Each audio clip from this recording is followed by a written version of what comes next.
Dina wancen ayeuna urang rek nembongkeun berita-berita hangat di daerah urang saputar longsor di Belawa, Cipeujeuh Kulon, Lemah Abang.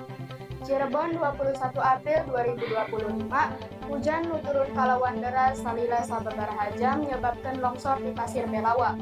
Nu parenahna di Desa Cipeujeuh Kulon, Kecamatan Lemah Abang, Kabupaten Cirebon, dina poe Minggu peuting kira-kira jam 4 waktu Indonesia Barat. Tanah di luhureun pasir ragrak kahandap sarta ngaruksak dua imah warga di blok Gunung Koneng. Salah sahiji imah teh karuksak barna di bagian tukang, tapi alhamdulillahna eueuh korban jiwa dina kajadian ieu. Samentawis eta, Kungu Desa Belawa Deti Kusuma nyeumbangkeun yen longsoran anu kejadian di jalan utama ieu kacida ngabahayakeunana pikeun pamake jalan. Ukituna pihak desa jeung masyarakat ngadamel bronjong darurat tina awi, saur anjeunna.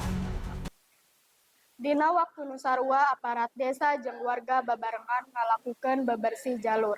Bari diawasi ku tim relawan pamarentah lokal geus ngayagikeun bantuan darurat seperti logistik jeung tikar ke warga nu dievakuasi ka balai dusun. BPBD Kabupaten Cirebon ngimbau ka warga nu cicing di lereng pasir pikeun waspada. Utamana dina usum hujan sarta langsung ngalaporkeun lamun aya retakan taneuh atawa gejala longsor.